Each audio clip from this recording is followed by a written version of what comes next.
Good morning, good afternoon, good evening. Welcome to the 9th South-South Forum on Sustainability. The theme is the collapse of modern civilization and the future of humanity. Today, we have a book launch on Venezuela in struggles, colonial past, revolutionary legacy, and community regeneration. We provide English, Chinese, and Spanish simultaneous interpretation. You can find the group of interpretation at the bottom of your computer screen. We would like to thank today's interpreters, Mercedes Picot, Julieta Mendez, Huang Xiaomei, and Li Monghong. May I first introduce the co-moderators for today's section. My name is Citroy Jadi Margaret. I am Associate Professor at the Rural Revitalization Strategic Research Institute of Southwest University in mainland China. I am board member of Asian Regional Exchange for New Alternatives and a founding member of Global University for Sustainability. I have been actively involved in the rural reconstruction movement in China over 2 decades. Hernán VARGAS is Vice Minister for Communal Economy of the Communes and Social Movements Ministry of the Bolivarian Republic of Venezuela. He is also Movement of Sadness militant, Alba Movement Secretariat member, People's Economy and Social Reproduction Research, founding member of the People's Economy Venezuelan Observatory. Encountering the triple threat of climate collapse, economic downturn, and COVID-19 pandemic, we think that the book project signifies an ongoing Venezuelan and Chinese people's friendship and solidarity. In 2015, Kinchi and I first met Hernán in the Conference on Humanity and Alternatives in Brazil and Vietnam. In June of 2019, we invite Hernán to attend the 6th South-South Forum in Hong Kong, then organize a field trip for him to visit rural and urban areas in China. Zhixiong accompanied Hernán to visit the experiment of rural reconstruction in different parts of China. In December of 2019, with the help of Hernán, Kinchi, Xiaohui, Zhixiong, and I visit different communes in Venezuela. During the pandemic, we continue to work together. Hernán organized a panel on Venezuela at the 7th of South-South Forum on Sustainability in 2020. After that, we organized 2 online lecture series on Venezuela in struggles, colonial past, revolutionary legacy, and community regeneration, with a total of 17 sections. Each section had 3 hours. We also did live streaming for all sections on Bilibili, which is a very popular social media platform. Generally, we had 3,000 viewers on each event. Most of them were young people with curiosity and passion.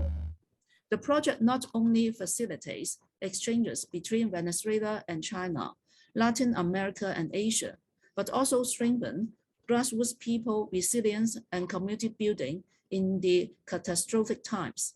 Now I pass the floor to Hernán. Thank you very much. And dear panelists, please speak slowly. Thank you very much. Muchas gracias. Thank you very much.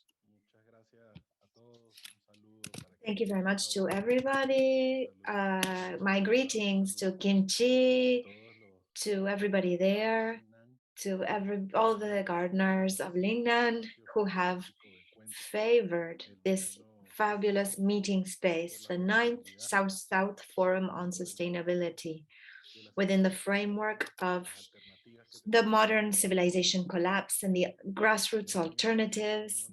This is a fantastic space, and it is an honor and it is a pleasure to have this space for the launching of our book, Venezuela, Struggles,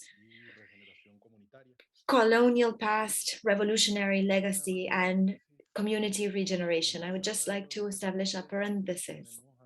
Among our attendees, we have the comrade Henry Contreras.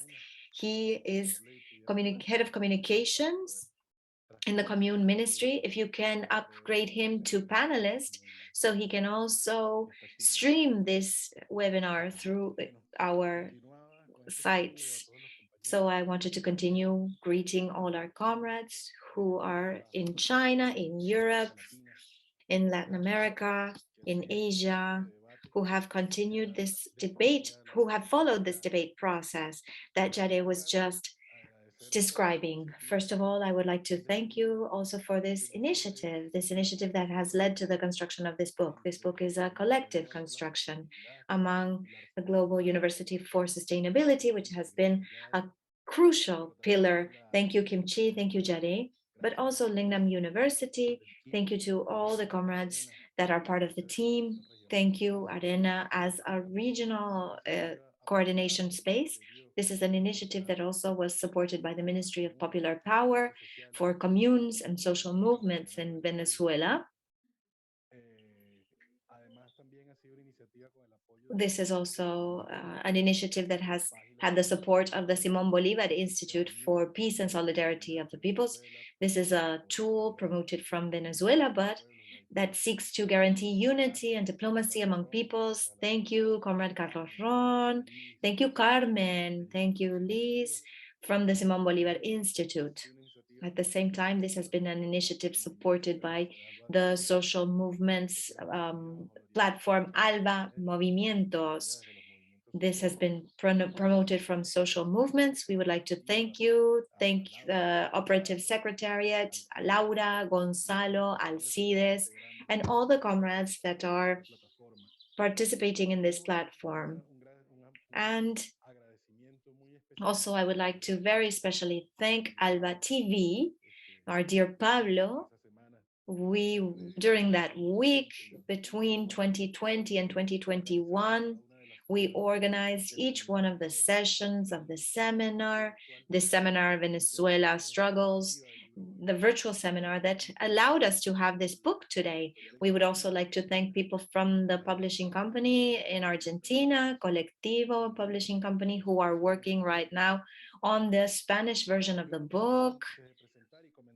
Before presenting and talking about what the book's initiative has been, I wanted to highlight what underlies the book, the strength, the importance of at least 3 elements that made possible this book. First of all, spaces debate, political discussion about the current difficulties, about current dilemmas that humanity presents us and the challenges that we face. I want to highlight that, as our comrades probably remember, we met in 2015 with Kimchi and Jade within the framework of an international conference, Dilemmas of Humanity, a space promoted by our comrades from the landless movement in Brazil, that are proposing spaces of political formation always, but also spaces of debate, of reflection from movements and militant or activist practices, commitment with the class struggle of peoples of humanity. And I wanted to highlight this because without that space, none of this would be possible. This book launching of today would not be possible. And I believe that spaces like this, also from Cuba, our comrades from Cuba, they have been promoting a debate space, a space of debate on the need to break with the humanities paradigms. And we have today this space offered by the Global University for Sustainability, the South-South Forum. This is a very, very important space of dialogue where the West is struggling to maintain its hegemony, and it is important to establish dialogues among the South peoples. A second element that I would like to highlight and that favored this book is that after we met, comrades invited me to be part of Global University for Sustainability team, a network for the exchange of information for debate. And we have been in contact since 2015. In 2019, they invited us to participate as activists of the Bolivarian Revolution as part of Alba Movimientos in the 7th South Forum for Sustainability. And in that space, And in that forum, we had the possibility of talking about the developments in terms of a path towards socialism in Venezuela within the framework of the forum, but also, as Kimchi said, it allowed us to establish relationships. We were able to travel with Comrade Jesús through China. We were able to get to know the rural experiences and also the peri-urban experiences in Beijing and also in Guangdong, Shenzhen. And these are experiences that show how something that we didn't know about. It's the expression of collective organizations in China that fight for a revitalization process in rural areas, a return to rural areas, thinking about a new model of civilization from a rural area that has been able to sustain things during the moments of crisis.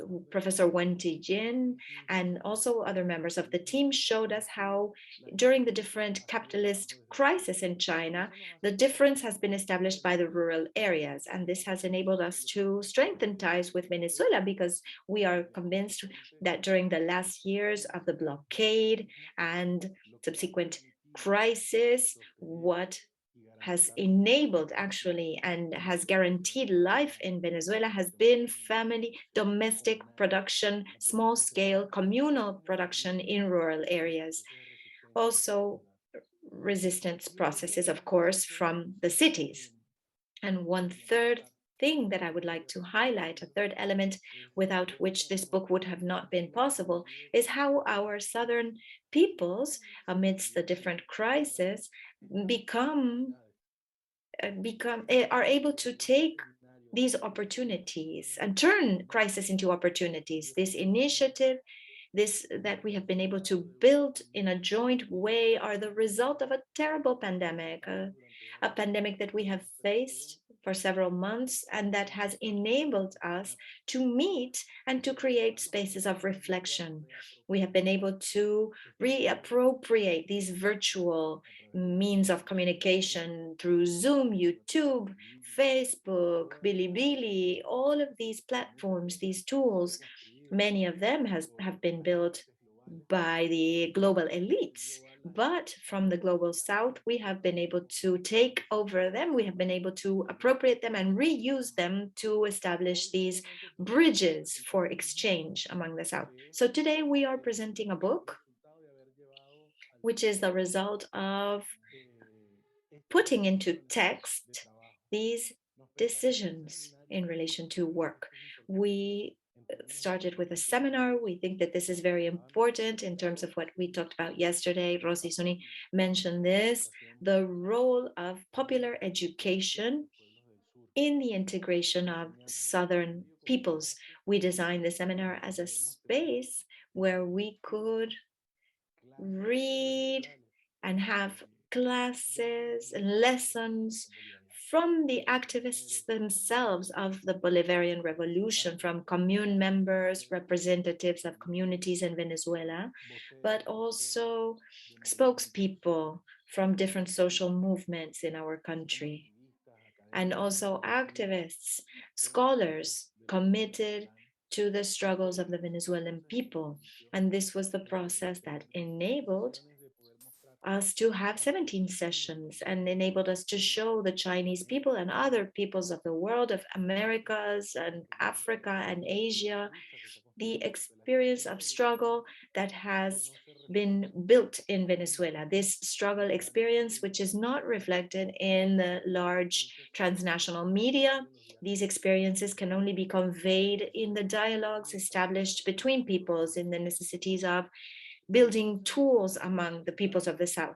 So I would like to mention that today we have this book, and you can see on the screen very beautiful cover art that our comrades from Punto Pix, a collective of design and diagramming that guarantees turning the battle of ideas into a graphic design. This has been a historic revolutionary activity.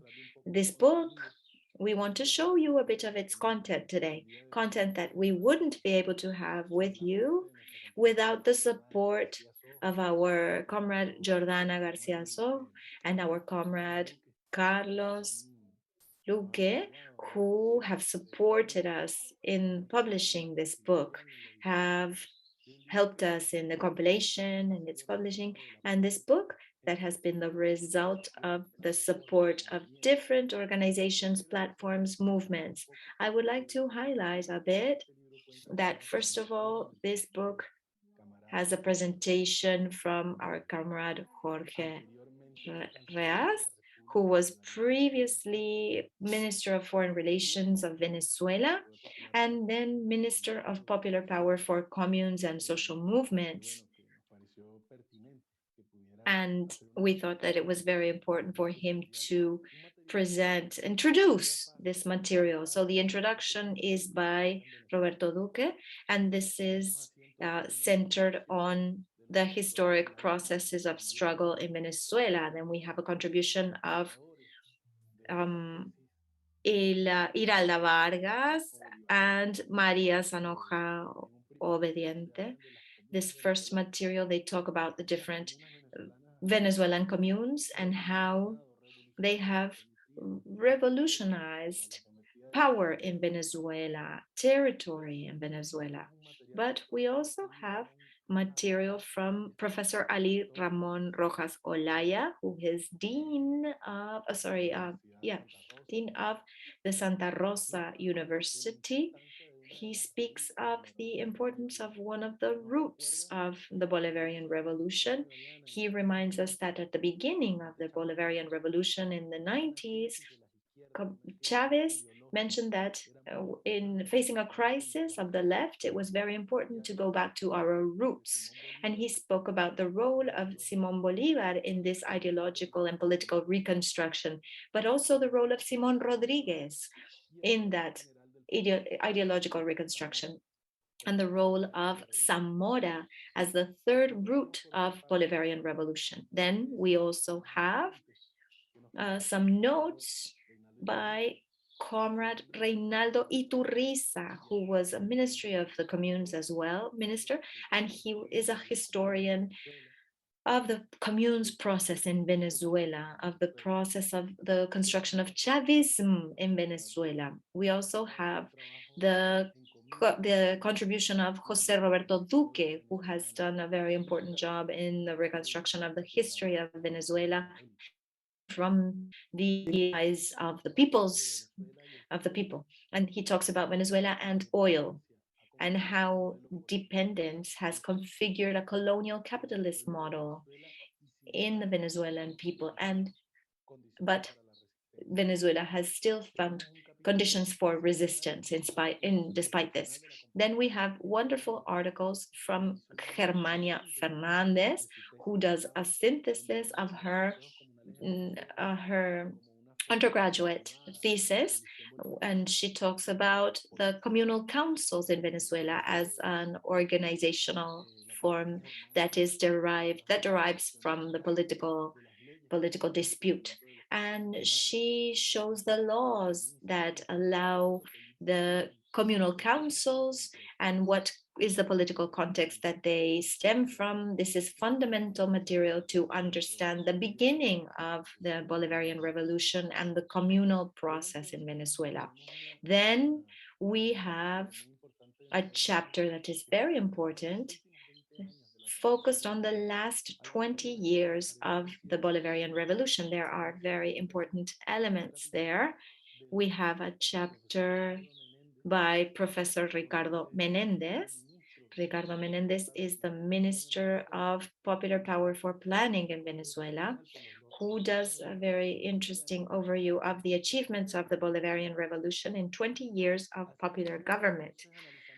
And then we analyze another element that has to do with geopolitics for a multicentric and pluripolar world by Ana Maldonado. And we see this concept of thinking about a world without power centers, but rather with multiple poles, multiple centers for power. This is an article by Comrade Ana Maldonado, and she's an internationalist comrade. We send her a big hug from here. Then we have material by our dear comrade Carmen Navas from the Simón Bolívar Institute that talks about the roots, the historical roots of Venezuelan geopolitics. And she talks about the construction of the revolution as a result of historic contributions. Then we have an article centered on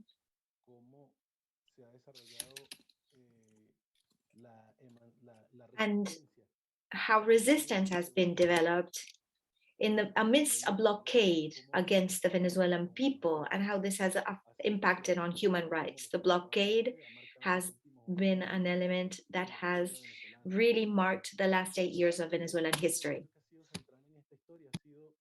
Another central element has been the electoral process in Venezuela. We must recall that over 20 years, Venezuela has more than 25 electoral processes at different levels, from consultancies to national, regional, municipal elections. So Tania Amelio, the Dean of Electoral Power, speaks about how that process went about. Then we have a very interesting analysis. Then again, Mario Sanoja and Iradia Vargas speak about as to how over the last few years of this development of this war theory, several comrades speak about the fact that the blockade is similar to the blockade to Cuba, but also we see different processes of war against the processes that are not aligned to the United States interests. Right now, we have an economic war in Argentina, Peru, Venezuela, even in Mexico. So we see this analysis by the professors between the class struggle and the economic war. Then we have a third chapter in the book, one of the most important ones, where we see a compilation of different struggles that comprise the Bolivarian Revolution, struggles from different movements and communes, and even as regards revolutionary public policies, which have been one of the most interesting contributions by the Bolivarian Revolution, which has promoted or fostered ways of organization and ways to construct popular power. So we have the El Maizal Commune. Cifontes is our comrade who has explained here how the history of this commune went about. Also, we have the experience by the commune Bolívar y Zamora by Eduardo Viloria, who tells the story about this commune, which is very much related to peasant struggle and also of a construction of a communal alternative. Then we have the article by Jesús García, who is present today.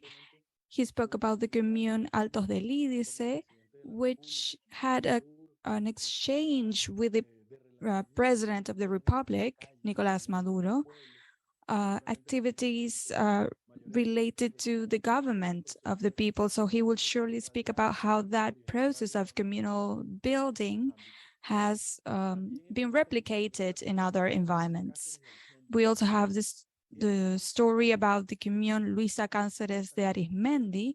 This is an article that also tells the story about how what the different agendas or strategies or plans that have been devised were at the east part of the country at this commune. This is an example of different expressions of organization. So in this chapter, we are going from the communes on the west side to the communes at the on the east part of the country, going through Caracas. Then we come to the experience of popular movements, the experience of our comrade Iraida Morocoima. And let us remember that about 90% of the population in Venezuela lives in urban centers. So it's central to speak about the class struggle in relation with the urban subject that is fighting for the Bolivarian Revolution. And this is what this article addresses.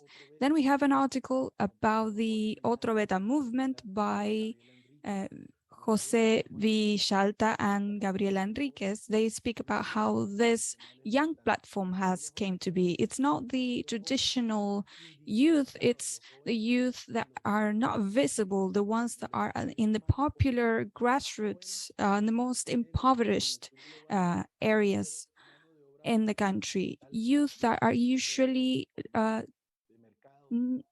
very cheap labor force for the powerful countries here in our global south. They are part of the networks of prostitution, of trafficking. So this movement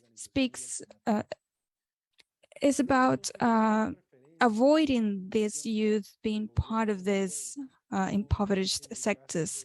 Then we have an article about different governors and authorities, such as one of the governors in the east of the country that has developed a process to construct a government alongside the communes, which has had a very successful experience, which is also shown in a documentary film done by Yequana Martinez. This documentary shows this experience told in this other article by José Luis Marcano, and the experience of articulation with the different communes in the country. So we encourage you to look at this documentary directed by Yequana Martinez. Then we have a different part of the book that speaks about the accumulation of struggles by the movements in Venezuela. One of the key movements have been the feminist struggles and the feminist agenda. So here we see all the contributions of feminisms, and in an article by Laura Franco, who is also part of the Simón Bolívar Institute, we see the experience of feminist articulation all throughout these years, the historical reconstruction of our comrade Daniela Hinojosa, who speaks about this process of reconstruction and articulation. Then we have the perspective from the Falda Jerez collective that speaks about organization to achieve rights, to achieve sexual and reproductive rights from the struggles of feminist movements. We also have the contribution of our comrade Alexis Bolívar, who assesses the different progresses and challenges in the struggles of the LGBTIQ plus community in our Bolivarian Revolution, in our Bolivarian Venezuela. We also have the analysis by Anaí Arizmendi as to how women have been fundamental in construction and their role in the revolution, in the Bolivarian Revolution. Then we go into a chapter that has to do with popular communication in Venezuela, with alternative media outlets and communal alternatives, with a contribution by the Utopics collective that speak about the importance of building alternative narratives from a diversity of subjects that are resisting as to the path towards communal socialism in Venezuela. Then we have the explanation of the National Association of Communal, Free and Alternative Media Outlets, ANCLA, in Venezuela. This is an analysis by Marija Morales. We send a big hug to her. So with that path, we arrive at a seen the whole experience. Jade, please, if you can scroll up, scroll down, yes, so that we can have a look at the other articles. Thank you.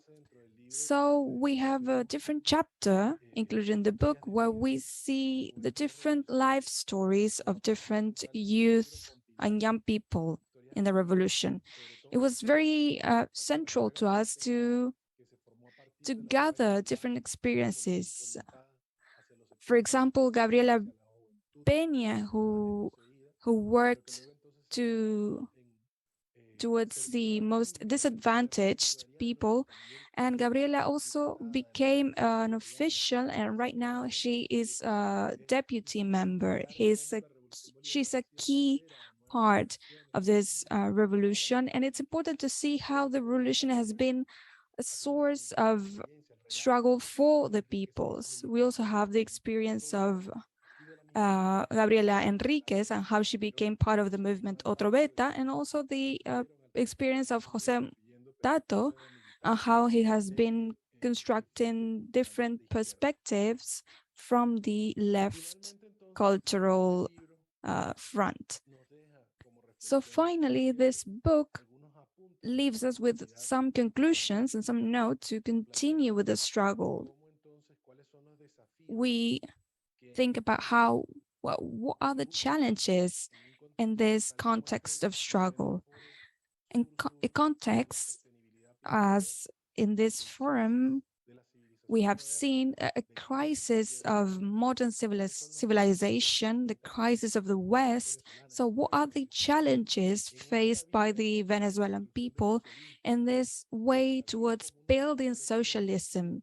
So what are the challenges for the continuation of the processes of struggle? These challenges, we have mentioned them yesterday, some of them, but they have to do with how to rethink our societies to overcome colonial dependence and inherited capitalism or oil capitalism. Right now, the Venezuelan people is living through a struggle to reinvent itself. So this ways of struggles from the grassroots movements, from the communes, make contributions to what can become a new era where we continue with this path towards socialism. But the key debate is how to construct, how to build that socialism. So there is a need to build new ways of political struggle and a radical democracy as the core of this, the people as a political subject, not only as a subject of rights, but also as a political subject. This is the key, but also the building of a new economy from the ground up, an economy for life. This is key to be able to lay the foundations of a new era. And of course, we need a cultural change so that we can think of more community-centered lifestyle. Francia Marquez in Colombia speaks about living for enjoyment. Chavez spoke about living life, to have a possibility of living not only centered, thinking about death, but actually living to be able to guarantee living in community. The Andean peoples, the Quechua, Aymara peoples, the Mesoamericas peoples speak about community living, reconstruction, this summa causae, summa camania way of life, of re-meeting, of re-encountering an old way of life, which has to do with community, life that is centered in reproducing the commons. We have discussed recently in Venezuela that the central goal of a new economic model has to be guaranteeing the reproduction of life in a democratic way with the majorities of people, so that people can manage that economy for life, and also to have community management that overcome these logics of bourgeoisie or capitalist markets, ways of organizing that are feasible, that are possible and effective for our peoples. We believe that this book tells the story about how Venezuela has implemented this through all these stories, which are just a few stories of the diversity of expressions, of processes, of struggles of the Venezuelan people. Finally, we think that this book contributes a vision of a different Venezuela that they are trying to hide from us. So in that sense, we continuously thank the effort of the comrades of the Global University for Sustainability to bring to militants, to the youth of the Chinese people, the knowledge about this process that we are undergoing in Venezuela. It's very important to strengthen our ties. We believe that this book must be the point of departure to continue writing on our experiences, to implement these experiences, and not only to study deeply the existent studies, but actually to start continuously writing different books so that we can read our reality constantly, so that we can have exchanges among the peoples of the global south, because during this crisis we see the West waging a war, a fascist war. So here from the peoples of the south, we make a call to meet one another, we believe that these experiences of communal struggle are not only in Venezuela. We also see them in rural areas in China, in Kerala, in India, in the Basque country, in Catalonia, even in resistance peoples in the United States, in Puerto Rico, in the Mesoamericas, in Africa, where the mobilization of peoples in the struggle for life is key, and communal life is an alternative horizon to the current society. So thank you once again to all the comrades for this possibility, for this opportunity. I did this brief overview so that we can give the floor to our colleagues here so that they can make some comments on their respective articles. Carmen Navas, and then our comrade Jesús. So go ahead, Carmen, you have the floor. Good morning, good afternoon, good evening to everyone. Let me thank you once again, thank the Global University for Sustainability for the invitation, for the efforts, also the Lingnan University, Arena, Alba Movimientos, the Colectivo Publishing House for their efforts to publish this house, to Jordana and Carlos, because I know firsthand all the efforts that they have done to compilate and to turn our words into something that is easily read and digested. I wanted to thank comrades Jadi and Kenji for all the support they have given us. All these months have been very important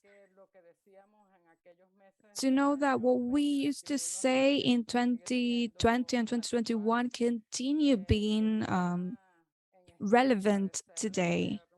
I wanted to thank them and to give them some words by Simón Bolívar for all the comrades of the universities that are present today, all the comrades in China who have shown their interest for Venezuela. So let me read the quote. Generous souls are always interested in the destiny of people that are working to get the rights given by nature, and it's necessary to be fascinated by mistakes or passions to have this feeling. You have thought of my country and you are interested in my country, so this act inspires me praiseworthiness. So we thank you for your interest And also, these are words by Bolívar in his letter for Jamaica. And on the basis of that, I wanted to reflect on the words that Hernán was mentioned in this article that came to be from these discussions that we had last year. So the facts, all the elements in our regional and world geopolitic horizon and our landscape show us that Bolívar is continuously relevant. And we can say that Bolivarianism is a successful doctrine. When we spoke about this last year, we were right in the middle of a threat against peace and territorial integrity in Venezuela. The elements of the Bolivarian geopolitic doctrine were put to question. They were threatening and attacking Venezuela so that we cannot achieve a more stable or peaceful way of life. So these months have shown that this doctrine has been a flag for us, as in the same way that we just mentioned in relation to Commander Chavez's words, the need of a multipolar world where nations can live freely and in union for the common well-being. So we said that Bolivarianism is a triumphant doctrine, but it is for several reasons. First of all, because we understand that our territorial integrity is cannot be understood without the territorial unity of our other neighboring nations in the continent. We also say that it is a doctrine that is triumphing because it shows solidarity between nations. This is still a part of our foreign policy that has been inherited from Bolívar and also from Chávez.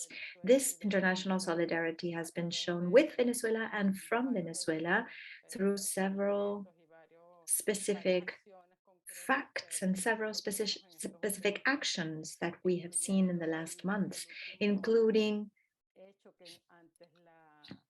the last fact that facing the aggression of those who have inherited the Monroe Doctrine, which will be 200 years old, soon our peoples united to defend the need and Venezuela's right to be part of the Americas. The Americas without Venezuela, without Cuba, without Nicaragua, are not the Americas. So all of this has to do with us seeing ourselves as sovereign, independent nations. We defend our territoriality, our territorial sovereignty, but we also defend the rights of our peoples to choose and to decide their ways of self-government, to propose also an independent political system. This idea of a multipolar world is still in force. Over the last few months, we have been living in a situation of war, and that this war might extend. What we say from Venezuela is that it is necessary to resort to peaceful solutions, diplomacy as a fundamental, a crucial way of relating among peoples, and to create a multipolar world that can ensure these possibilities. We speak of geopolitical elements, and here we want to emphasize territory, culture, the idea of a common history, and this element that can be seen as something intangible, an intangible ideal, which is the people itself. In Venezuela, we are seeing this as a specific fact, we see that the people is an organized people. It's a people that gets together, that conforms itself throughout different organizations and movements in order to struggle precisely for this idea of a sovereign nation. So right now, we are fighting for the historical foundations of Venezuelan geopolitics, this idea that our people, as with Chavez, as with Bolivar, continues to have a crucial, it continues to play a crucial role. I wanted to share this with you. I wanted to share how much in force the thought of Bolivar and Chavez is still is, but also the possibility of thinking into the future about these elements as a irreversible future that Venezuela is moving into, the future of Venezuelan geopolitics have to do with its definition of a state, of a nation. This is crucial for Venezuela right now. We will need to study this with more emphasis into the future. We see this, and we have one of the protagonists of this here, which is our comrade Jesús García, who within this process represents the commune movement. But within the communes, we also have social and popular organizations and social and popular movements that, along with other forms of organization, are the crucial element,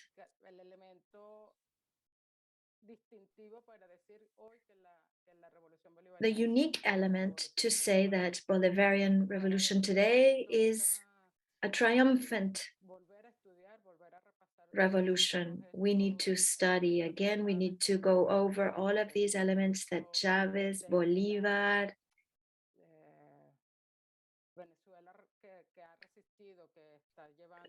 that resisting Venezuela, that is being led by President Nicolás Maduro, is adding new elements to this geopolitics. We not only need a free, sovereign, and territorially integral nation with an economy of its own, self-sufficient economy, with military power that is strong, with cultural elements that are well consolidated. Not only this, but we also say that a crucial element is to have an organized and aware, conscious people that understands the national objectives within its juridical or legal frameworks with respect of international law,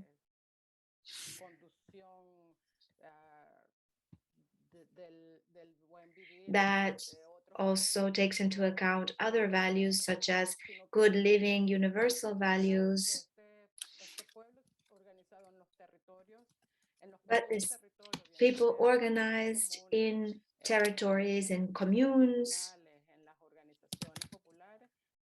and popular organizations understands these geopolitical guidelines. For us to be in this 9th South-South Forum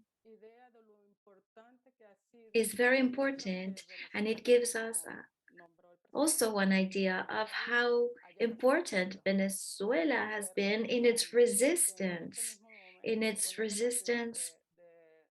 its capacity of revolutionizing. Maybe a couple of months ago, we didn't see this as clearly from the outside, but it has always been very clear from the inside. As sons and daughters of Chavez, of Bolívar, we are committed to the consolidation of the Bolivarian Revolution that can enable other peoples, other nations to face a political process, even when we are speaking of their own unique characteristics, but a process that can also guarantee triumph. I wanted again to thank you for the invitation, to speak here today. I want to tell you again how honored I am. Also, after having seen Hernán going over all the chapters and the collaborators of the book, I feel much more honored even to be in this book with people who have been writing for so long. And here also, at a personal level, we are representing organizations and institutions that are doing this work, and for the solidarity of peoples, and also from the Ministry of Popular Power for Communes and Social Movements. I wanted to thank you for this invitation. And we are here for any questions that you might have or comments that you might have. And also for the participation, maybe, and any interest that you might have in our participation here today. Thank you, Hernán. Thank you, everybody. A big hug for all of you. Thank you very much, Carmen. Thank you, Carmen. With this with these words that she has presented, she also invites us to look into her chapter in the book that we are presenting here today. Carmen invites us to go over the roots of Venezuelan geopolitics, specifically centered on Simón Bolívar as the founding father of the Bolivarian Republic, but also as one of the key roots of the political socialist project in Venezuela.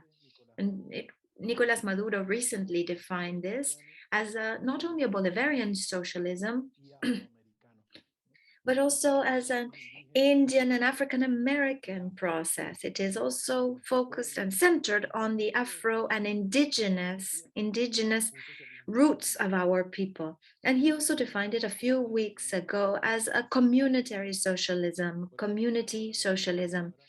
And this is crucial. That is why we now give the floor to our comrade Jesús García. He's the spokesperson for Altos de Lidice Commune, which is a very important commune. But Jesús has also recently been elected as councilman of the Libertador municipality in the capital, in the Caracas capital of the country. And he is a fighter. He is a constant fighter, and we want to invite him to look into his chapter of the book, but also to mention a few reflections about the current moment where our communal pathway towards socialism is a central key element. Go ahead, Jesús, please, you have the floor. All right. First of all, I am very grateful for being part of this space. Thank you also to my comrade that spoke before, Carmen, and also thank you to the efforts made by different comrades in order to ensure the existence of this book, to ensure its digital version, and now also to ensure its print version for the world. Thank you to our comrades from the Global University. I know that they have been working very, very hard, making big efforts to understand what is happening in our continent, in South America, and what is happening specifically in Venezuela. From our experience, from the socialist Altos de Lidice Commune, it is an honor to participate in this edition, as well as other initiatives, experiences that are a reference for the construction of community, and also in this field, it is very important to us to understand that we are talking about international relations among governments, but it was Chavez who mentioned and pointed to the need of talking about people's democracy, or diplomacy among the peoples, not only governments. And we firmly believe that what is new must be carried out through understanding our context, in what we are alike, in what we are different. And in these understandings, we need to strengthen each one of the struggles in the different countries, in the different contexts that we find ourselves. Hernán was saying some key words just now: the communalization, or the object of communal life, is based not only on a territory, but on the ways in which we relate to each other, on the ways in which we build a new economy and we think politics. And what happens in China, for example, with what you have been developing, comrades, what happens in other countries in South America, what happens in some countries in Europe, in Central America, what happens also in the United States, is part of this experience, of these experiences that sometimes can come together in certain spaces like ALBA movements and other spaces. And I believe that we need to find ways of articulating and getting together in more specific ways. We need to understand experiences in depth, and these in-depth understanding must go beyond mainstream media, and so as to be able to go deep into the communal and community experiences, to see how humanity is looking for spaces where they can build processes that generate happiness to the peoples, that can create happiness as much as possible, just to paraphrase Simón Bolívar. And this is based on the fact that knowledge must be internationalized wherever peoples are. And if we can do it through means like this one, in which I have participated about 2 or 3 times with you, or through these tools like this book, in which we insist and we think again the possibility of being part of it,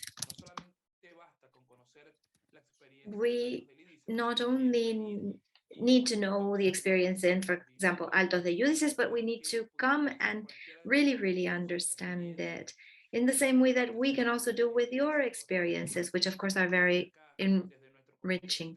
And so from our context, which is very dynamic, through interaction with Nicolás Maduro, this has been very interesting on behalf of the president, because he has presented publicly what communes mean for the country, what community organization means for the continent and for the world, what peoples have to say about the way in which they organize self-government, what we call self-government. So that exchange with the president has provided us with the opportunity to go much beyond of what we had been building so far as self-government in the communes. So we are refostering, launching communal economic circuits and supply chains that are completely managed by organized popular power, by commune councils, by socially managed enterprises. So there's a whole set of actions that were born from this push by the president Nicolás Maduro amidst a very difficult economic crisis for many peoples of the world that came to be given the consequences of neoliberalism, the war itself, the pandemic. So what I mean is that this is a very difficult context for many countries of the world and many peoples of the world. But in Venezuela, despite this difficult context and the blockade, we have reacted on the part of the executive branch and the different engines in the world as regards also with the different friendly relationships we have around the world with Turkey, with Russia. But also there are multiple experiences from the popular power sector that has made our economy to be reborn and also to strengthen processes that go beyond the capitalist economic logic that we are still embedded in, so that we can have little by little achieve an alternative to be provided not only to our country, but also to the whole world. So the book explains that there are a multiplicity of experiences that we can get to know, and they are intertwined, and each of them have to do with different factors of the society: women, youth, territory itself, the construction of habitat or housing, or a new way of building cities, or dismantling cities with the movement of pobladores. So there are multiple ways of experiences that came to be in communes and that renew the landscape all the time, because if there is no renewal, there is no revolution. So I wanted to thank the opportunity, and this is a small proof of what we have done. We have made everything possible to contribute to humanity, a new way of doing things, a new rethinking of socialism of the 21st century that Hugo Chavez called us to build. Also, we continue to bet on the exchange and meeting of different cultures despite the differences, so that we as a single people can make exchanges and we can strengthen each of our experiences, each of our territories, and each of our cultures. So thank you so much. And we are here available for anything that you may need. We are very happy to have this sort of initiatives or these books that can bring us together from a knowledge point of view, so that we can have well-being for all peoples. So we continue in the struggle. Thank you so much, Jesús, for such a detailed assessment of what this means at this precise moment, of what the struggle to build this communal pathway to socialism, to Bolivarian socialism means. Jadi, I don't know if we open the floor to different comments or questions. Do we have questions here or from the Chinese audience? We have around 400 all Chinese audience on Xiao'ertong social media platform, and we are collecting some questions. So I will read out the questions in Chinese. So please choose English channel to listen the Good. English interpretation. Okay. Good. Yeah.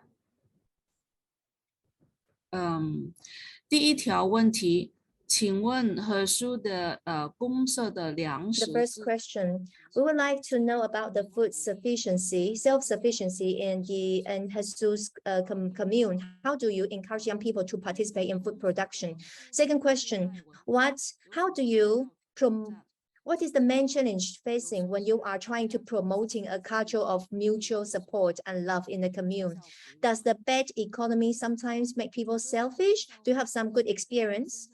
The third question, Jesús García is a communal representative, also a member of the Congress.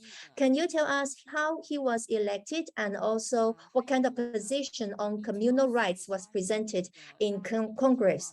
And then the last question is about the Lula just mentioned that he would like to promote a unitary currency in the Latin America. It seems like it's trying to promote this kind of unification of the Latin America currency. So will Venezuela join the join this process of to unifying the currency? Thank you. Muchas gracias. And there's one more. Carmen, what kind of attack from the opposite that you are facing now, from the opposite side in the politics? Entonces, si les Okay, parece, thank you. So cambiamos el if orden I en may, las maybe we respuestas. can change the order for the answers. Maybe we can start with Jesús and then we can close with Carmen. Go ahead, Jesús, you have the floor. Great. So speaking, we will go from the continent level to the commune level then. First of all, to us, South Americans, of course, as Carmen has said, it has always been a Bolivarian dream to become one, to be unified. While we have been unified, we were unified before, but we were divided since the Spanish conquer. So there were great heroes that fostered struggles for independence ever since the colonial times to today. We continue struggling for independence. Now we have a different empire, the United States empire, but the initiative made by Lula da Silva was an initiative already presented by Chavez, this currency that seeks to strengthen, to unify the continent in a cultural, economic, and political entity. So to unify all the Latin American continent, first the South and then add in the center of the continent. So it is realizing one of the dreams of Bolivar, of Miranda, the dream to seek to strengthen, to give meaning or sense to a whole region that has so much potential. It has so much wealth, but of course, imperialism has prevented that region from blooming, from thriving as it should.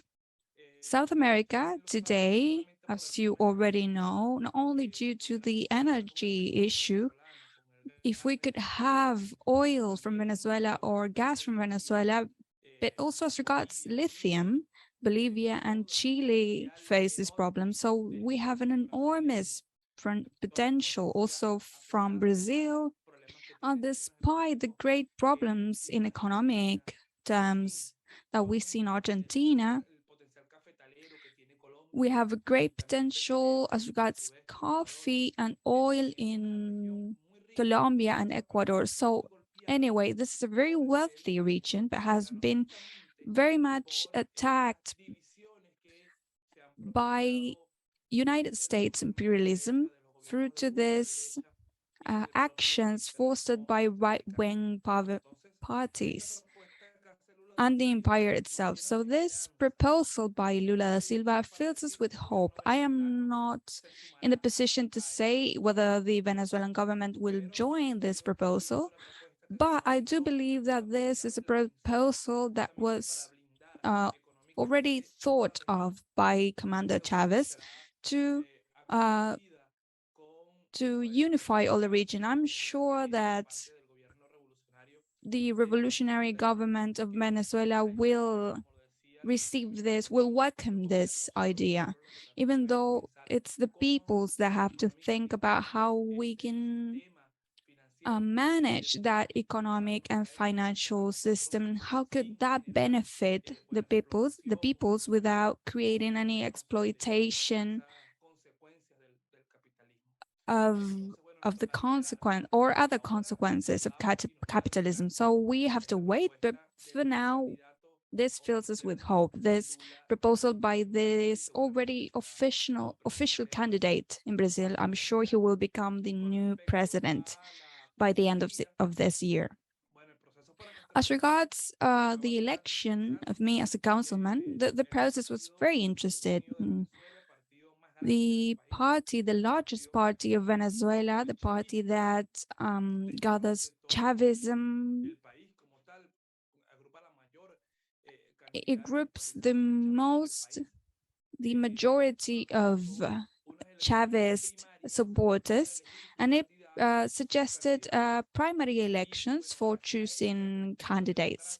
And thanks to that democratic opening conducted from the grassroots, all the work that we had been doing, not only in Altos de Lidice, but also in other areas of the west of the capital city, Caracas, led us to become one of the candidates that was most times nominated, which was not only a victory for me, but a victory for many people that bet on community as a way of building socialism, as a way of building something new for society. So this victory then led us to compete with the opposition that also presented their candidacy for this municipality in the city of Caracas. But we were able to overcome. It was very important victory. And then it was a bit difficult at first to understand the process, the bureaucracy of holding this type of positions, because we come from communes. So we have the municipal council that comes from the colony, and the commune is something that opposes that because it's a new way. So we are trying to find a middle ground through different agreements or concrete actions to transfer power from the municipal council to the communes without leaving aside the struggle, which is communes as a space for construction. So we don't stop being communal supporters. We continue building in communes, but we are using the municipal council as a tool to deconstruct that level of power and to start transferring tools to the communes so that they can have more spaces for construction, and not only to communes, but other types of organizations within the city that need legal judicial support to continue growing and thriving in their own struggles and in their own types of organization. At the Commune, we have been devising a very interesting plan that seeks to create communal economic circuits to foster each of the experiences of the commune, especially in Caracas City, but also there are communes in Lara, in the Lara region, in Portuguesa, in the Andes of Venezuela. So we are coming to have some exchanges with them to create economic circuits or chains that can cover all of the links of the production chains, so that we can create this economy for life, this economy for the new landscape that is not only based on business or financial transactions, but also something that can use other types of transactions of goods, of services between communes. So we are creating this sort of system because we think it's the moment to go to the next level. So the president has said that we have entered a new stage for socialism, and the commune is central here. So it's not enough for a single commune to be self-sufficient, but actually they must create spaces of self-sufficiency with other communes and other territories so that we can create this productive communal areas that can provide an example of something that can be replicated, that it is possible to build an economy for life. It's possible to build an economy for everyone without the need of exploiting peoples and without the need of having only neoliberalism or capitalism to thrive. So we are looking at the international arena to see how we can connect with different movements and organizations in the world. We continue supporting each other, and we find support in this left and central left governments that are coming to power in the region. And with this proposal, such as Lula's proposal, we are building policies that foster communal organization. And from the communes themselves, we are fostering new economic relations with other comrades in other neighboring communes so that we can continue growing. Thank you. Thank you. Ahora le corresponde entonces el turno a Carmen. Thank you, Jesús. Now let's give the floor to Carmen. Well, Jesús has mentioned the importance of Lula's proposal. It has to do with the renewed faith in this united region that Chavez proposed for a long time and that achieved several developments, such as the construction of UNASUR. In UNASUR, it was proposed, the construction of a southern bank was proposed, a southern bank which was defeated when the progressive political processes were defeated in Argentina and Brazil particularly. But today we are witnessing the possibilities of new governments and new things that have been historically proposed from Venezuela, because we know that since 1826, Bolívar proposed Latin American unity in that famous Colombia that was seen as a threat to Monroeism and which was combated. So I believe that this proposal of a currency, just like Lula, as Lula is mentioning, of course, we don't have the necessary elements to say that we are going to accompany that process. But this was a proposal from Venezuela before. So the sucre was a currency that was proposed for all ALBA countries, and not as a currency, but as a payment compensation form, which is a different economic measure. But the fact of having Lula as a pretty sure candidate in Brazil, to the fact that he is speaking of this type of currency, and also Andrés López Obrador, who is speaking about the need to unify countries in the region, and the fact that he speaks of the resistance to the OAS refers to what Chavez proposed at his time, and this has to do with the path and the unity of our peoples. Simón Bolívar fought for this at a certain moment, and this is the destiny of our nations. So it is a very important issue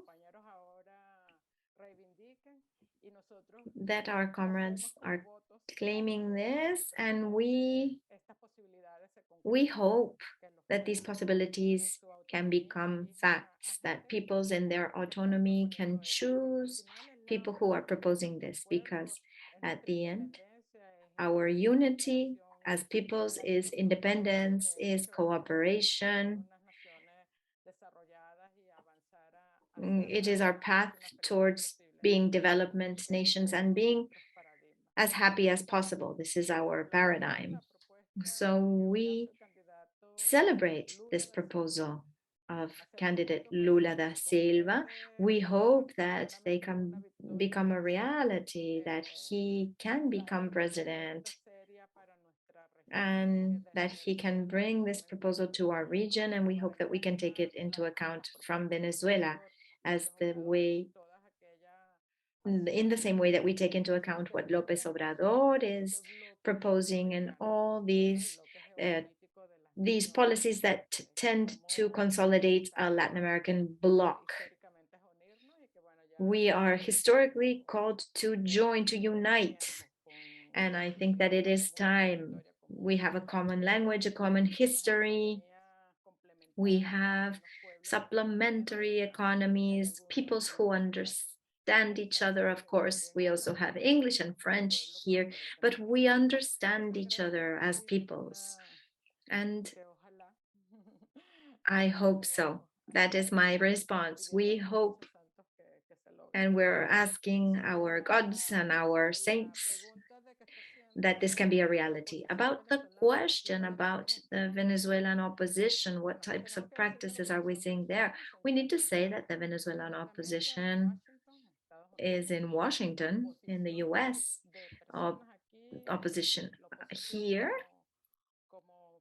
let's say sovereign opposition, doesn't have a lot of strength. They are focused on coercive measures that have been promoted from the US and that continue to damage our people, our economy. Right now, we can say that without that blockade, without these unilateral coercive measures, we could say that Venezuelan opposition is defeated as an anti-democratic opposition, the electoral opposition that goes to electoral processes, that respects constitution, that accompanies the defense of our sovereignty, of our integrity. This will never be defeated because we can say that at some moments the Venezuelan people supports a certain economic policy and at other points it supports other, but we never talk about defeated opposition. When they do take actions, when they do ask for sanctions that are terrible for us.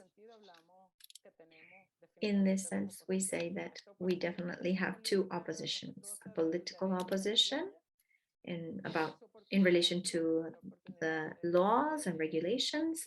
They will have their opportunity of contesting people's votes. The other opposition, we will continue to battle it in every possible way, as a strong government with military forces.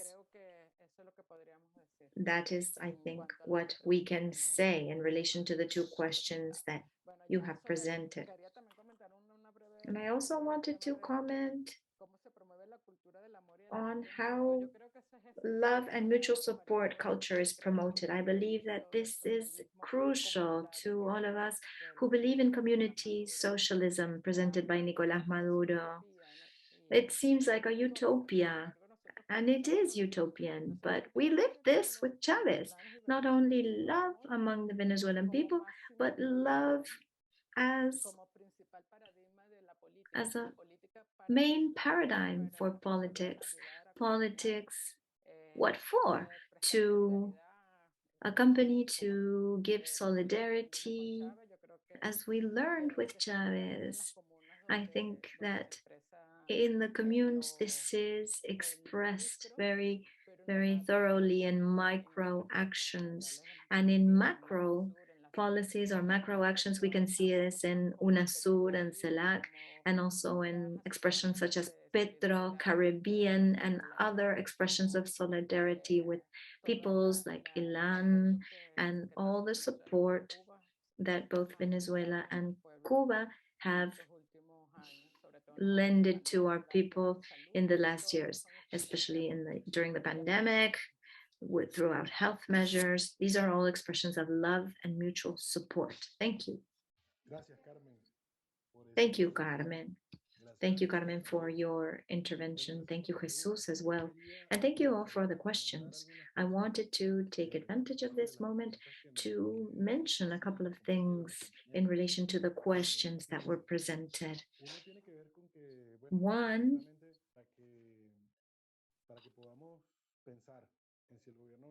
has to do with thinking about if we support the question about support to Lula's proposal. Actually, first we need to support the triumph of Lula. We need to support this campaign, which is a humanitarian campaign. We need to be able to depose or oust the current president.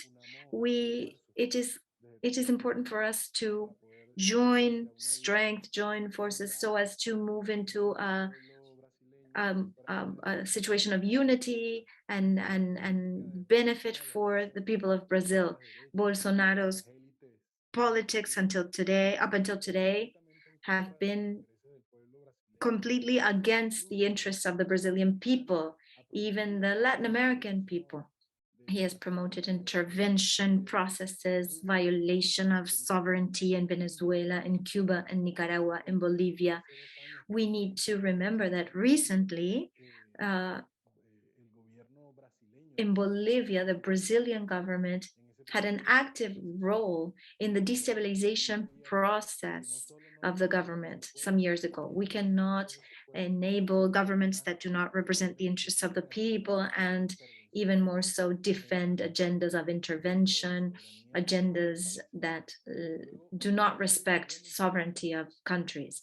Another element that I wanted to mention is that, for sure, and here I am also touching upon topics that we will approach during the next session, is the need to unify at this moment in order to construct alternatives to the dollar hegemony. This is important, this is crucial. Michael Hudson has mentioned the importance of de-dollarizing the economy, and we need to move towards that. Of course, a unified currency for the continent is something that we have to promote from the South. Even so, the possibility of unifying economic exchange mechanisms among the peoples of the global South, this is an element of discussion that we need to approach in these exchanges. I also wanted to comment that just like Jesús García was elected as council because of the work that he has been doing, this is also a recognition of the communal project and its strength. And we also have other expressions of this. We have Comrade Ángel Prado, who was elected as mayor of a municipality. He is the spokesperson of El Maizal community, and his election also refers to the way in which the communal movement is supported. So we also have expressions like Salvador Guerrero in Socopó. You met Salvador. We visited this area with Kimchi, Jade. We visited the Sucre municipality of Barina, and we saw how the process of communal construction a year later chose a mayor that supported this project. So what is the new stage of construction of socialism? So just to close, in relation to the construction of alternatives, of self-sufficiency, of the need of a project of love and solidarity, during the last time we have been discussing the need of a communal economy centered on life that is managed from the people themselves in a communal way, but that is also an economy that can enable guaranteeing the production of processes, that can enable sustaining communal means of production, of social ownership, but that can also guarantee communal production, supporting small initiatives of family production in the countryside and in the cities, and an economy that at the same time is centered on the transformation plans for the territory. Venezuela, through the communal organization, has been able to carry out planning processes centered on the diagnosis of the main needs. A communal economy for life must be centered on these main needs. The objective of production should be life itself. And we have also discussed, and I mean that we are discussing in the sense that not only the Ministry of Communes and social movements, but we are also discussing with the communes themselves within communal economy, how to strengthen something that has happened during practice in this time. It wouldn't have been possible to resist coronavirus. It wouldn't have been possible to resist the global crisis situation without solidarity, without love among peoples, without community organization. This has been one of the lessons learned. And we believe that it is crucial to recognize this other economy that is taking place in our country, support this other economy, but also drive the linking, the articulation, the creation of economic circuits among all of these different forms of economic resistance. And I believe that this is a task for the peoples of the South. We tend to think that we have just a few alternatives, when actually there are many alternatives. We need to visibilize them, make them visible, support them, and generate exchange between these different initiatives. We have another question here via the chat box, and Maria Pakpahan asks if community socialism is centered to the local level in terms of economy needs, production, then how can it relate to international socialism? That is a question by Maria Pakpahan. Ok, entonces podríamos hacer una Okay, ronda. then. So maybe we can do a round of, for closing, like a round of closure with this question, taking into account this question that we got via the chat box.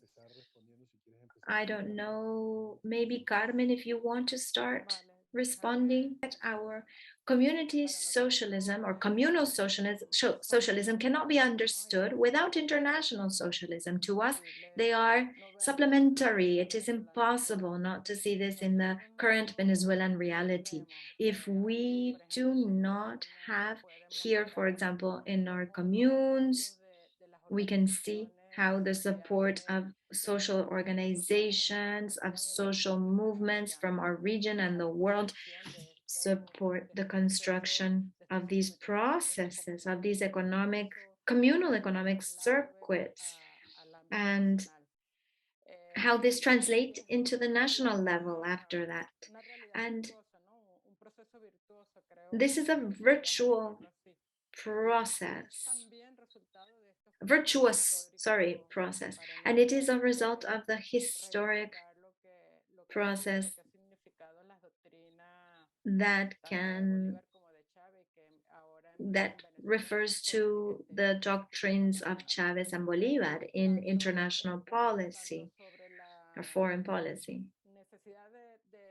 in relation to the need to join together as peoples, also in relation to what Jesús mentioned, diplomacy of the peoples, internationalism as an expression of articulation of our social and popular organizations. And this exchange that you are creating to us are processes that are expressed afterwards in new ways of organizing our production, in the need of creating and exchanging processes. Not dependence, but exchange as it should be carried out. Organizing and creating economies. This cannot be understood. One thing cannot be understood without the other.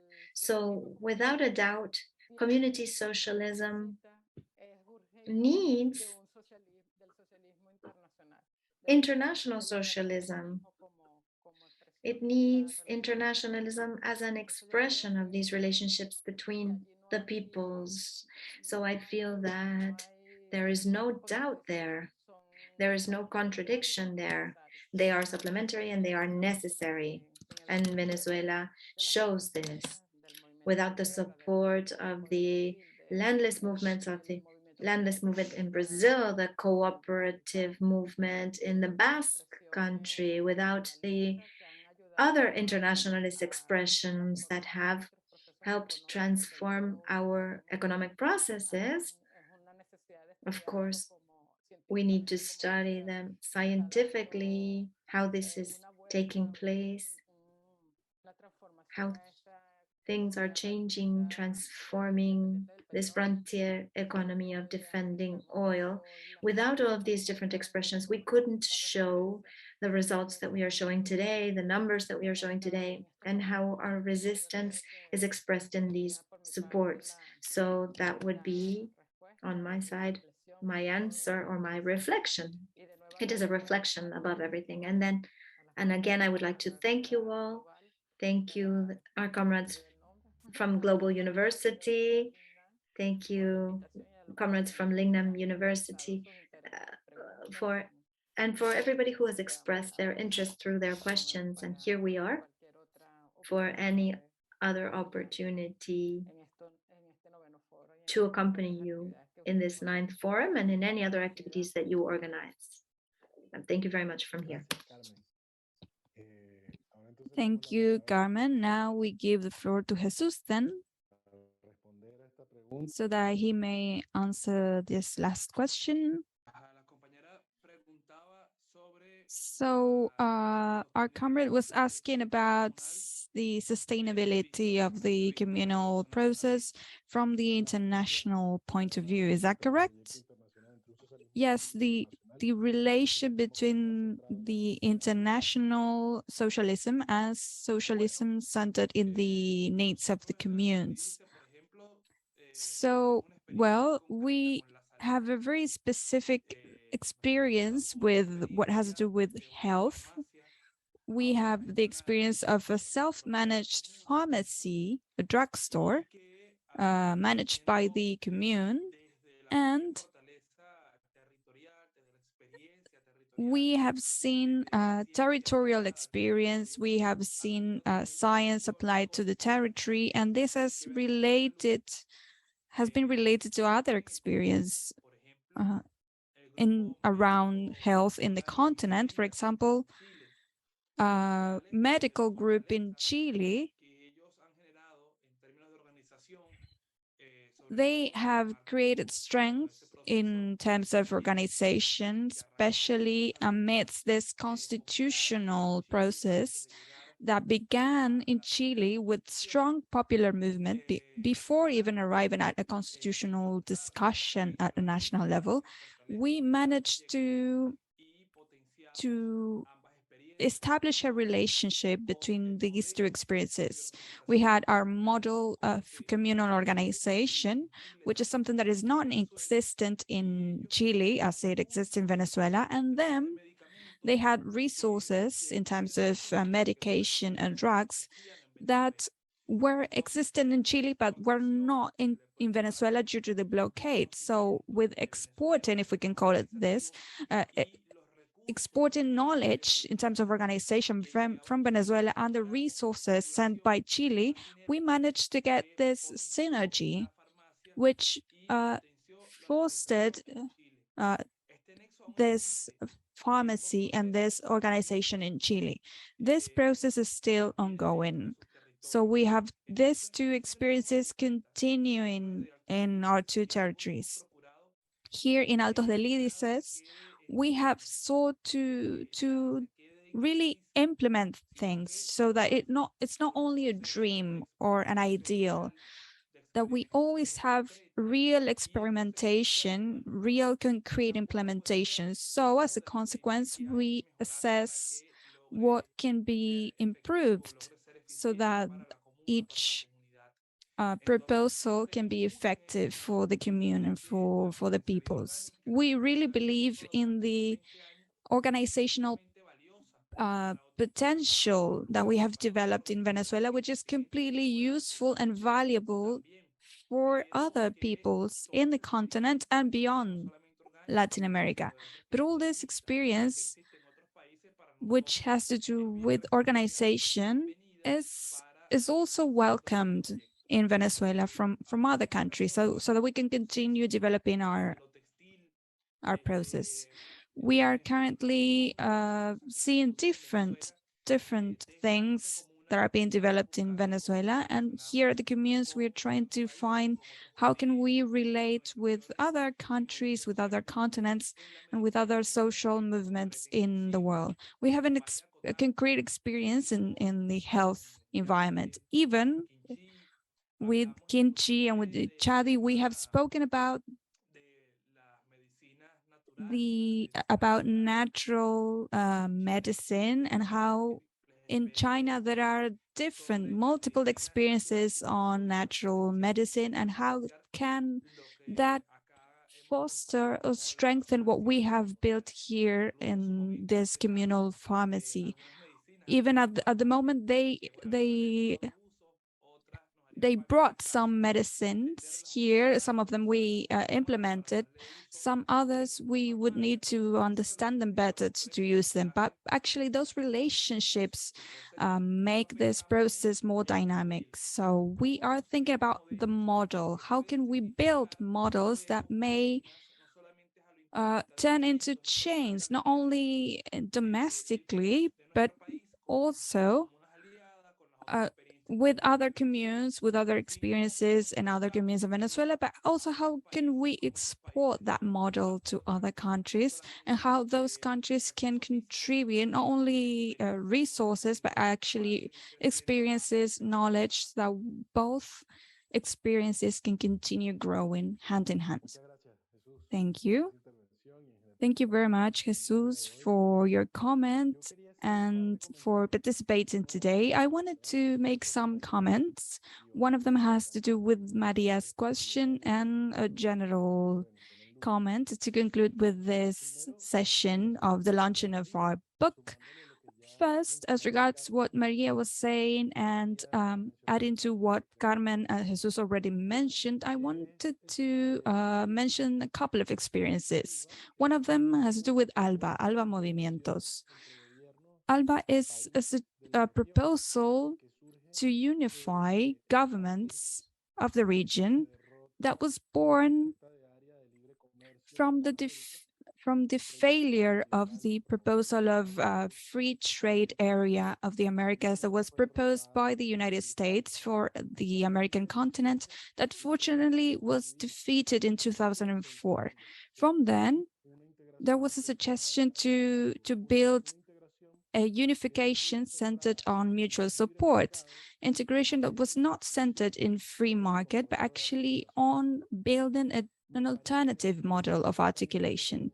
So I find that proposal for unification is a proposal that is consistent with the proposal of a community socialism. And why is this? Because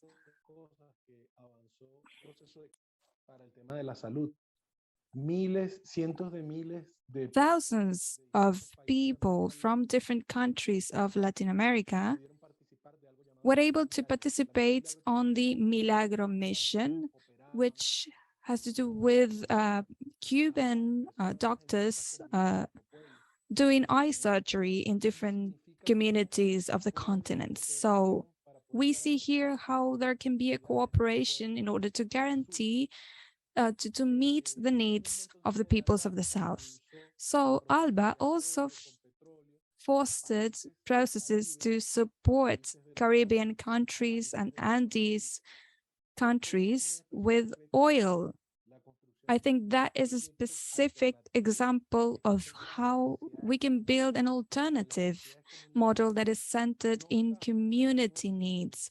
And it's not opposed to the possibility of a project of integration. Actually, we need to promote an integrational process that is centered in communities.